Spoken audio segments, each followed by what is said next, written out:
तर सांगलीमध्ये पडळकरांच्या निषेधार्थ हा मोर्चा निघालेला आहे।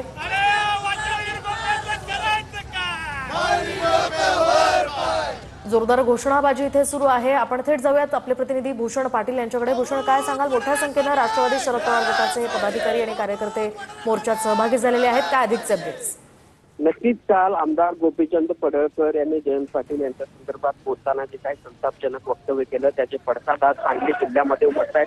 त्यातल्या ज्याच जतमध्ये गोपीचंद पडळकर यांनी हे वक्तव्य केलं त्याच जतमध्ये आज जयंत पाटील समर्थक त्याचबरोबर महाविकास आघाडीकडून गोपीचंद पडळकर यांच्या विरोधात मोर्चा आहे तो काढण्यात येतो। संभाजी महाराज चौकातून या मोर्चाला तर सुरुवात झालेली आहे। महाराज चौकातून या मोर्चाला तर सुरुवात झालेली आहे। जत पोलीस स्टेशन आणि तहसीलदार कार्यालयापर्यंत हा सगळा मोर्चा आहे तो जाणार आहे। आपण जर बघितलं तर गोपीचंद पडळकर यांच्या विरोधात जोरदार घोषणाबाजी या ठिकाणी जयंत पाटील समर्थकांकडून केली जाते।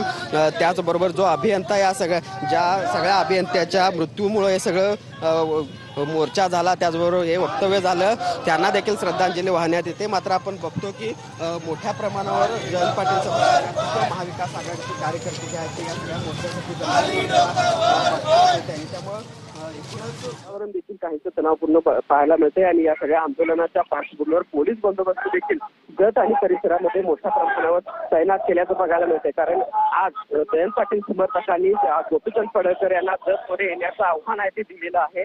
त्यातच पूर्व नियोजित कार्यक्रमानुसार जतमध्ये आमदार गोपीचंद पडळकर येणार आहेत। त्यामुळे एका बाजूला जयंत पाटील समर्थक आणि दुसऱ्या बाजूला स्वतः गोपीचंद पडळकर हे दोघेही जतमध्ये दुपारच्या सुमारास असणार आहेत आणि त्यामुळे एकूणच या सगळ्या प्रकारामुळे आता जयंत पाटील आणि गोपीचंद पडळकर यांच्यामधील वाद आहे तो पेटताना आपल्याला बघायला मिळतोय आणि त्यामुळेच आता त्या काल जे काही वक्तव्य नक्कीच भूषण या संदर्भातले अपडेट्स घेत राहणार आहोत। तुर्तास तुम्ही आमच्यासोबत असे जोडलेले राहा। दरम्यान आपण पाहतोय सांगलीमध्ये पडळकरांच्या निषेधार्थ हा मोर्चा निघालेला आहे। पडळकरांनी जे काही वक्तव्य केलं होतं त्या वक्तव्याविरोधात हे सगळे राष्ट्रवादी शरद पवार पक्षाचे कार्यकर्ते आणि पदाधिकारी आक्रमक झालेले आहेत। जोरदार घोषणाबाजी सुरू।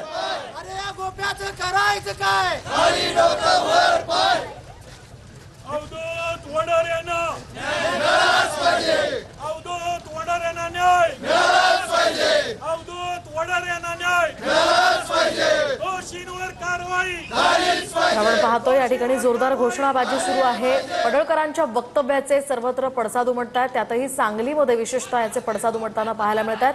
ही दोन दृश्य आहेत। सांगलीच्या जतमध्ये सुद्धा हा मोर्चा निघालेला आहे, तर सांगलीच्या ईश्वरपूरमध्ये सुद्धा या मोर्चाचं आयोजन करण्यात आलेलं आहे। त्या ठिकाणी हातात फलक घेत गोपीचंद पडळकरांचा निषेध केला जातोय आणि एकूणच त्यांना खरं तर जतमध्ये येण्याचं आव्हान सुद्धा शरद पवारांच्या राष्ट्रवादीच्या या पदाधिकाऱ्यांनी दिलंय।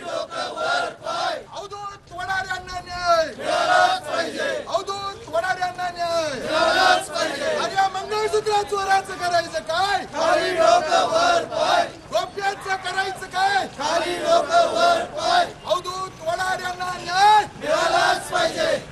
अवधूत वडाऱ्यांना न्याय मिळालाच पाहिजे। अवधूत वडाऱ्यांचं करायचं काय? खाली डोकं वर पाय। परमवीरच्या कुत्र्याचं करायचं काय? खाली डोकं वर पाय। परमवीरच्या कुत्र्याचं करायचं काय? खाली डोकं वर पाय। आपण पाहतोय जतच्या संभाजी महाराज चौकातनं या मोर्चाला सुरुवात झालेली आहे, तर दुसरीकडे सांगलीच्या ईश्वरपूरमध्ये सुद्धा हा मोर्चा निघालेला आहे। पोलिसांचाही कडेकोट बंदोबस्त या मोर्चाच्या पार्श्वभूमीवर सध्या तैनात करण्यात आलेला आहे।